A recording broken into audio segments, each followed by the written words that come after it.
Bismillahirrahmanirrahim. Assalamualaikum warahmatullahi wabarakatuh. Selamat pagi teman-teman. Untuk prakarya bab 2 kita akan mempelajari tentang dasar-dasar elektronika.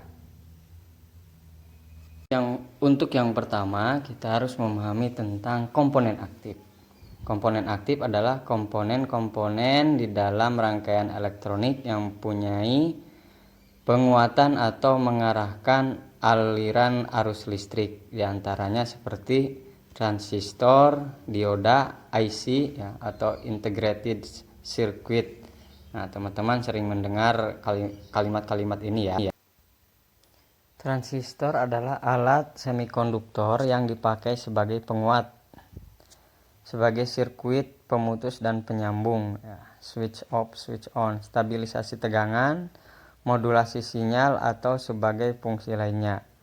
Transistor dapat berfungsi semacam keran listrik di mana berdasarkan arusan input BJT atau tegangan inputnya memungkinkan pengaliran listrik yang sangat akurat dari sirkuit sumber listriknya. Transistor memiliki 3 terminal, yaitu basis B atau emitor dan kolektor. Fungsi transistor lainnya sebagai penguat amplifier, sebagai pemutus penyambung ya, saklar, sebagai pengatur stabilitas tegangan, sebagai peratas arus, dapat menahan sebagian arus yang mengalir, juga menguatkan arus dalam rangkaian. Untuk yang terakhir sebagai pembangkit frekuensi rendah ataupun tinggi arus listrik. Yang kedua, dioda. Dioda merupakan komponen aktif semikonduktor yang terdiri dari persambungan junction atau PN. Sifat dioda yaitu dapat menghantarkan arus pada tegangan maju dan menghambat arus pada tegangan balik. Dioda berasal dari pendekatan kata dua elektroda yaitu anoda dan katoda. Dioda semikonduktor hanya melewatkan arus searah saja, forward, sehingga banyak digunakan sebagai komponen penyearah arus. Berdasarkan fungsinya, dioda terdiri dari dioda biasa atau dioda penyearah yang umumnya terbuat dari silikon dan berfungsi sebagai penyearah arus bolak-balik ya, ke arah arus yang searah. AC/DC.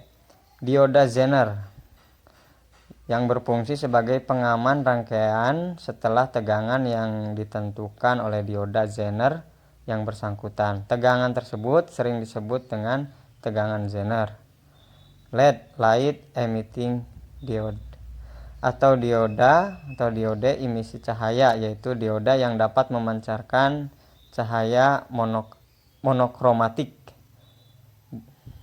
Dioda foto, yaitu dioda yang peka dengan cahaya sehingga sering digunakan sebagai sensor. Dioda Schottky adalah dioda yang berfungsi sebagai pengendali. Yang terakhir adalah dioda laser diode, yaitu dioda yang dapat memancarkan cahaya laser.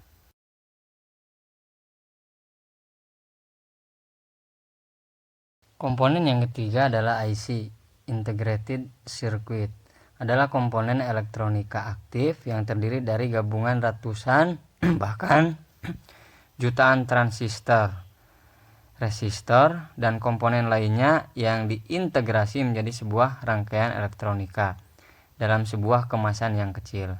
Bentuk IC juga bermacam-macam, mulai dari yang berkaki 3 hingga ratusan kaki atau terminal.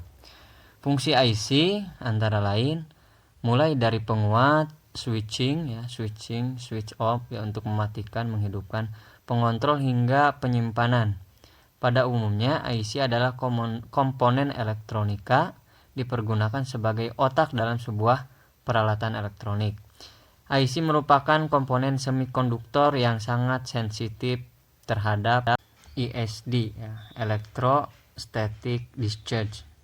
Sebagai contoh, IC berfungsi sebagai otak pada sebuah komputer yang disebut sebagai mikroprosesor, terdiri dari 16 juta transistor, dan jumlah tersebut belum lagi termasuk komponen-komponen elektronik yang lainnya. Baik, masuk ke komponen pasif.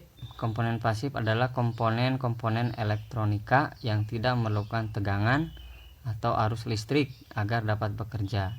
Beberapa komponen elektronika yang tergolong komponen pasif yaitu resistor, kapasitor, dan induktor. Nah, untuk selanjutnya Ustadz akan menjelaskan tentang komponen-komponen yang disebutkan. Komponen pasif yang pertama adalah resistor atau disebut juga dengan hambatan. Adalah komponen elektronik pasif yang berfungsi untuk menghambat dan mengatur arus listrik dalam suatu rangkaian elektronika. Suatu nilai resistor atau hambatan adalah ohm. Ya, nilai resistor biasanya diwakili dengan kode angka ataupun gelang warna yang terdapat di badan resistor. Hambatan resistor sering disebut juga dengan resistansi, ya, resistance. Jenis-jenis resistor diantaranya adalah resistor yang nilainya tetap, resistor yang nilainya dapat diatur, resistor yang nilainya dapat berubah-ubah sesuai dengan intensitas cahaya, resistor yang nilainya dapat berubah sesuai dengan perubahan suhu. Resistor jenis ini disebut PTC.